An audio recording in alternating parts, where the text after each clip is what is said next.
Hi you guys, this is Rachel here, the Modern Shaman. Thanks for being with me for another YouTube Q&A video this week.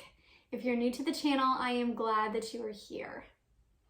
I always recommend that you check out the website if this is something that you're interested in and you'd like to develop your skills further.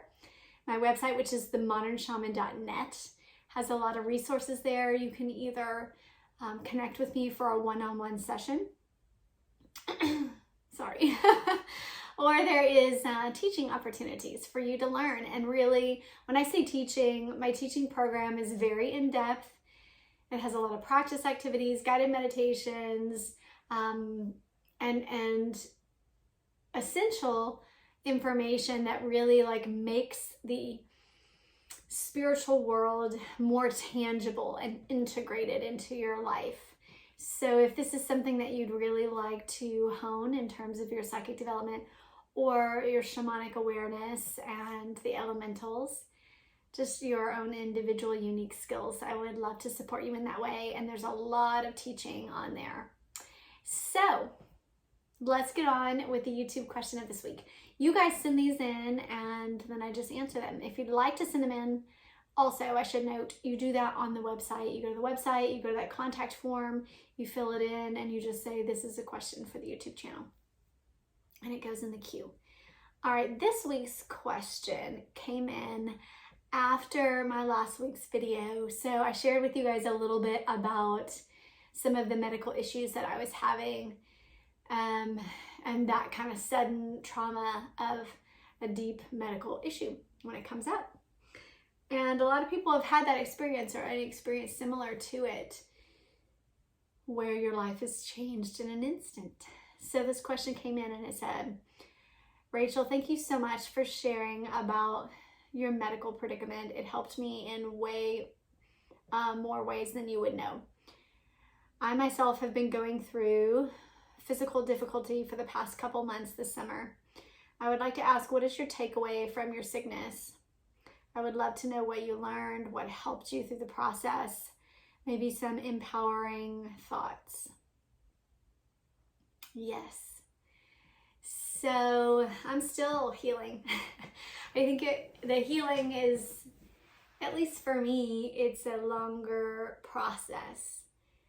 And I have to take it in phases. One of the things I will say also is that I hope that what I share is in some way a sense of inspiration for you. And it's not just those that have been through physical sickness. Really, any sort of life trauma that comes in, that's quick, that sweeps you off your feet, that, just slams you on your knees where you're like, please help me. I need help now. Any of those circumstances is relatable to this video or to this question and the answer that I will share. And the first thing I'll say is that you need to give yourself room to emotionally feel what you feel without a sense of judgment. So for me, and I'll be totally honest with you, my first response was like anger and frustration and what in the world? Why? Even though I wasn't ready to answer that question, why? That was my initial response. And I was talking to a friend who's been like a lifelong friend, and she is dear to me. And I've known her since I was a teenager. And she said, oh my gosh, I actually was supposed to go visit her. And that weekend when I ended up going into the hospital, and I had to call her and cancel and be like, oh my goodness, I had to get taken to the hospital and now I have to get surgery right away and da-da-da. So sharing all of this with her, and her immediate response is like, why does this always happen to you? Like, you have all these extreme illnesses. She was a friend of mine when I had Bell's palsy as a teenager, and all of these kind of extreme experiences where life just seems to shake you or skin you raw. And it's unanticipated. And here you are going about life, and she's like, it just seems like, man, you've had such a hard life, and I was like, yeah, man. In that moment, I was like, man, it has been freaking rough. It's like, when can I catch a break? In that moment, the fullness of those emotions, I just had to let them ride through. And that's my one piece of advice when you are going through the initial trauma of an emotional roller coaster. Let yourself feel what you feel without feeling like, I should be more spiritual than this. I should have some insight on why this is happening to me. I should know what kind of, relational impact it affected my sacral chakra, and now I have to get a hysterectomy. It's like, just, that will come. All right. That's another phase and layer to your processing. But right now, it's not relevant when you're in the midst of an emotional flood. Let that flood through without a sense of judgment or needing to feel differently than you feel, okay? If we suppress those emotions, or if we spiritually judge ourselves without giving total expression, then it plants that seed of shame and regret and negativity that gets that kind of dark shadow over everything. So it's not the time right then, when you're in the shadow, when you're in the flood of your emotions, to spiritually try to process it. Just let the emotions flow through. Know that they are transitory, that it's passing, right?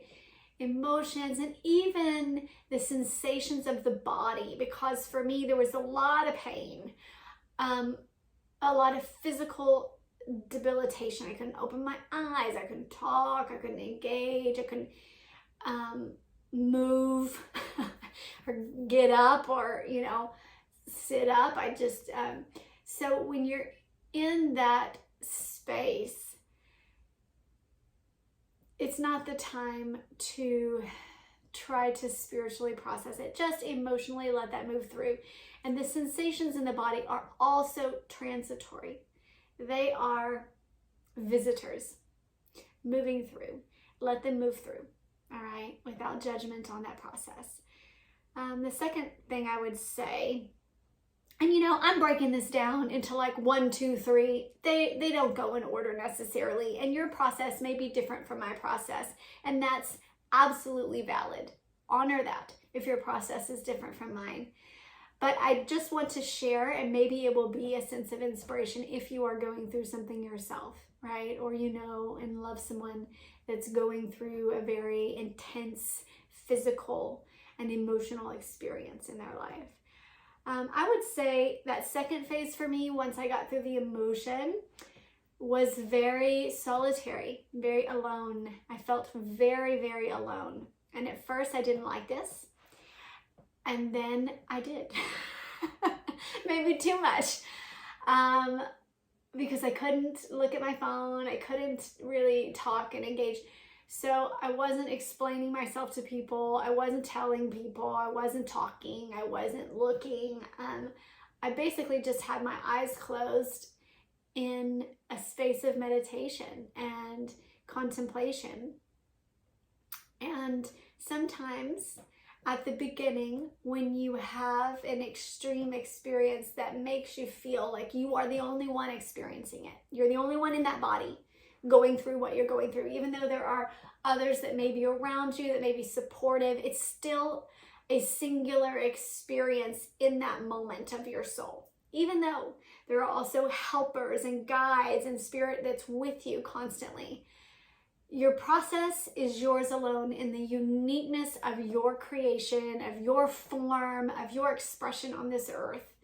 And so your thoughts about it, your soul's process about it will be unique to you. And it is a very alone or solitary or isolating process. It was for me.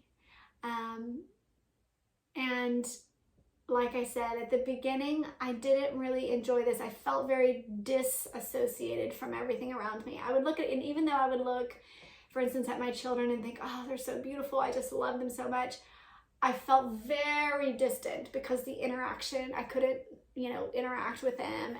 And so I felt the observer perspective has a lot of distance to it, even though the emotional compartment of it may be close, and you may feel a lot of emotions, and I was crying and feeling a lot of things really intensely.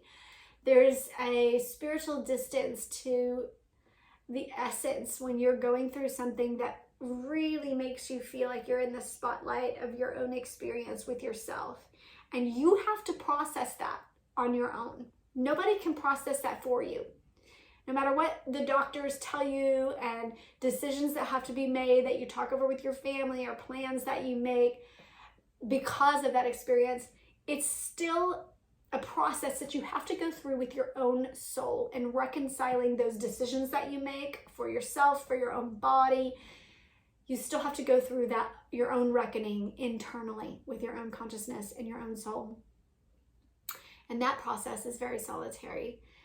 And I did feel very distant from everything around me, not just the people, from even like human experience and life, and the way that life just moves on. It continues, especially when people don't know about it. They just continue on with their life, and nobody, and there's no fault in that. That is the movement of evolution. It just continues. Life continues.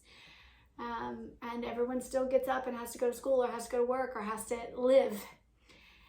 And even though you are stopped, life is not stopped. So that process, again, is very personal internally.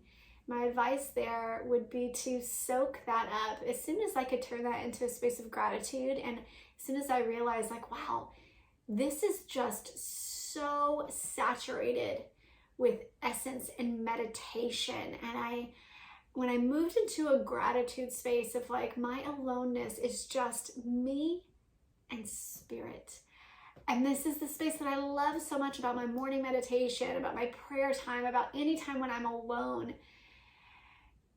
I love that space of contemplation. And so as soon as I could shift that, and that would be my encouragement to you also, is to shift as soon as you are able, but not before, because you need to express what you feel. But as soon as you're ready, you're able to shift into a space of gratitude, of just like, I am adoring this internal space of my essence where I have the unique opportunity of oneness right now with the universe, when everybody else is so busy in the chaos of what life is requiring of them. I don't have those requirements right now. And that is a beautiful, beautiful space that opens up through a traumatic experience like this, physically or emotionally, or when you have such quick change that's required in your life. Another thing I would say, when it's physical, I began to feel the miraculous like strength of the body, because for me, I was in a place where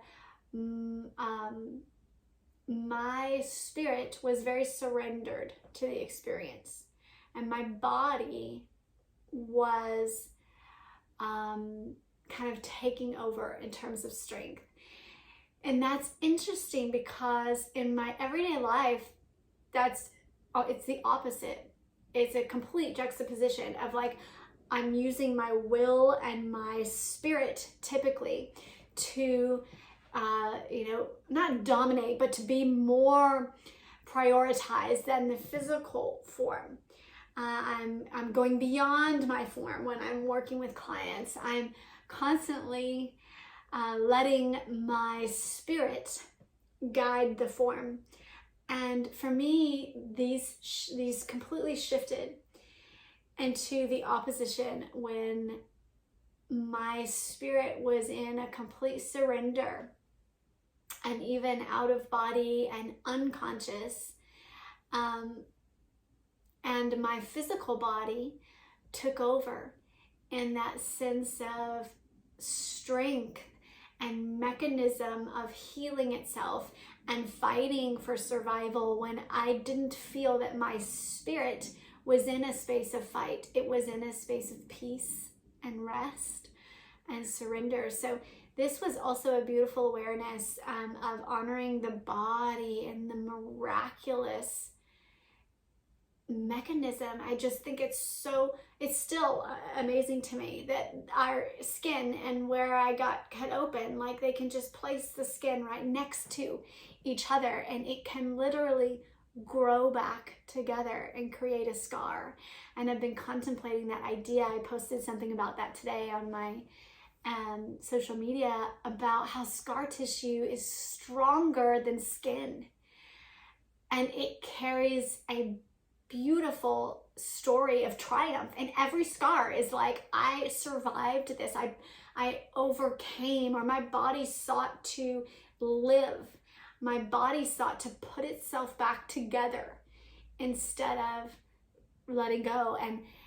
And the body's decision in that is pretty amazing. And just being in that space of awe of the body has been really beautiful. So that would be my next piece of advice to you, is to honor your body in the ways that it is choosing to stay here. If you're watching this video, you're still here when it could have easily gone another way. And so the miraculousness of that, like my body is choosing to stay in every breath, in every heartbeat, in every flow of its mechanism. It's trying to survive and support itself and heal. And just to honor that, to honor the body in that way, to respect it, and just to praise it, and to give it a sense of glory for its own decision. I think that has been beautiful, and I've been made more and more aware of just the miraculousness of still being here, being alive, as simple as that sounds.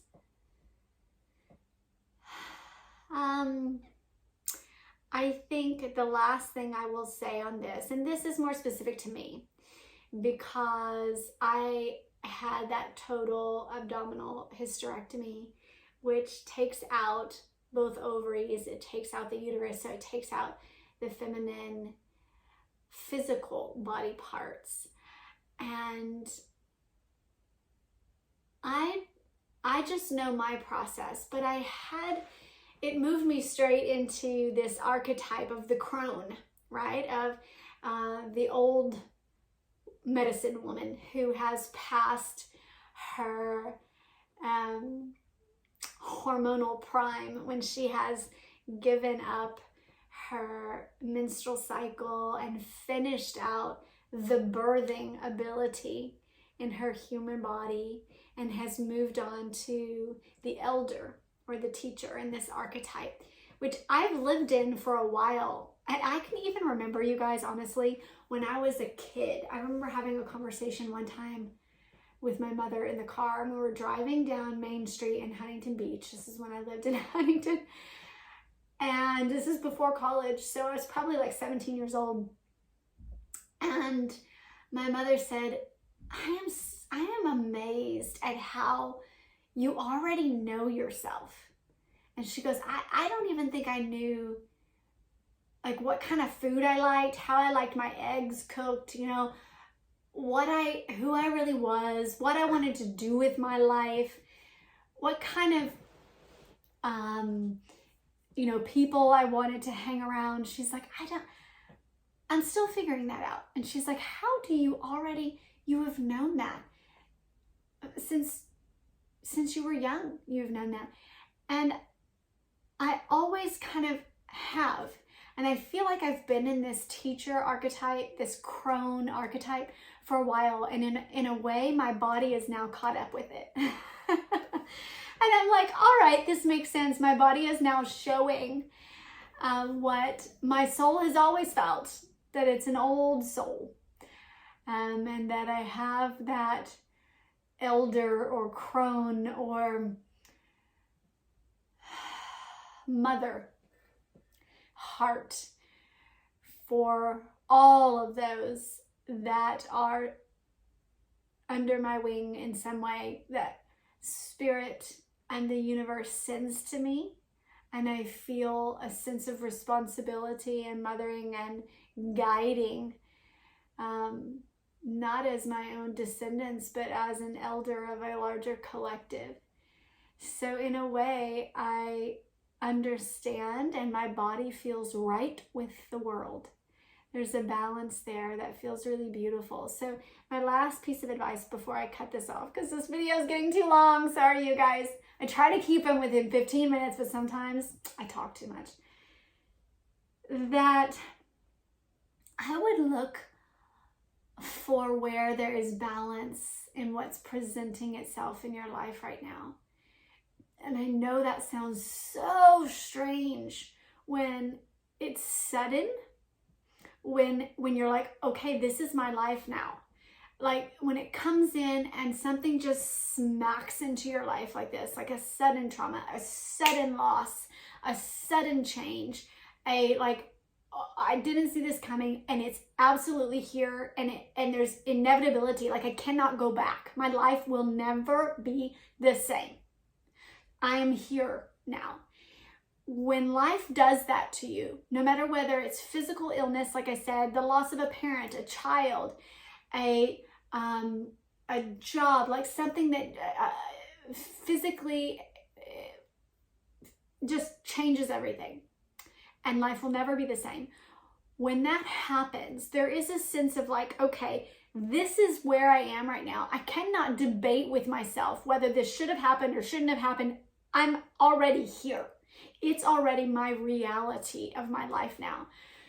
I would encourage you to look when you're ready and you're capable of how that actually brings balance and peace and understanding in your life. In what areas there's a larger awareness of, okay, this is right. This is right. And I don't mean it's good, it's easy. I mean, there's something that's at right within you that can find balance, that can find peace.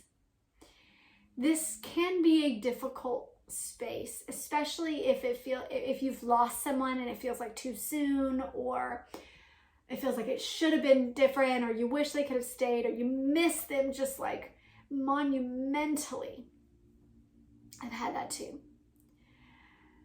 I still have that.